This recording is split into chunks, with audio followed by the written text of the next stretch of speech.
Well, with your entree into making sure that more of us have opportunities to gain Yeah. wealth through tech, is the old adage that we have to work twice as hard to get half as much still alive. I've had debates about this, and I just wanted to see I'll, in your realm. yeah, I'll give you my perspective on it. So it's I heard that when I was a child, like every black child in America. And I would say up until I was 40, it just rang in my head. So all the way up until I was around 40. And 40 is when I went to a beach in Hawaii. I sat down with waves and I wrote my like, well, what is my life about? I just really introspection. I had just gone through a divorce, and I was about to go to India, and at that time I finally said to myself, I'm good enough. I've come far enough. I'm good enough. I'm as good as everybody else. I do not need to work twice as hard. I deserve more, right? Now, that was my attitude. That was, 17 years ago. It is true, and you see this if you find my computer history museum thing. We do a whole section on this. It is true that you have to often work differently than your peers to get the same rewards, right? Differently. And I don't want to say twice as much to get half as much. You need to work differently. Your challenges will be different. Like, for example, I might have a situation where the measure of success is for me to complete something that's just kind of really impossible, extraordinary.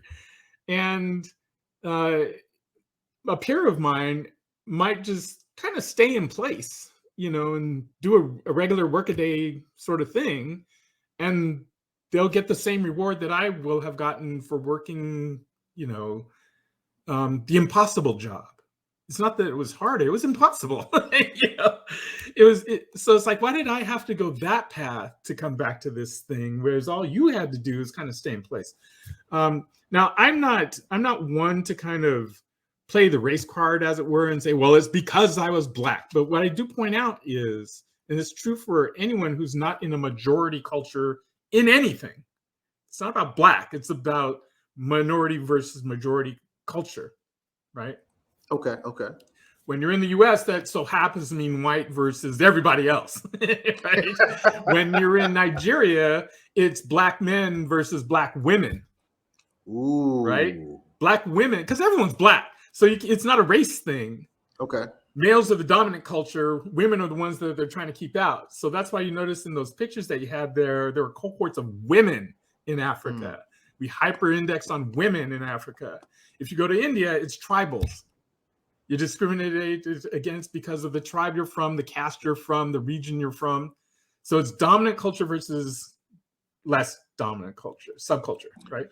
Right. In tech, it's easy to point out Hispanic black women. Those are the subcultures. White male or even white Asian is more dominant, right? So that's why it oftentimes looks like it's a black thing. It's not a black thing. It's dominant cultures versus non-dominant cultures. And there's various reasons for that.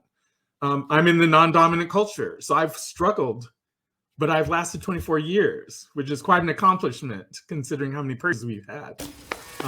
So there's something I'm doing right. And if I would say I'm pretty good. It's not just about I got a handout. I'm actually pretty good at what I do, and that's why I've been able to be of value to the company for so many years. That's the way I choose to frame it for myself. Well, your phone does not stop, man. You are definitely in demand. You mentioned that you had a chance to. I say, Asante Sana, we thank you for that.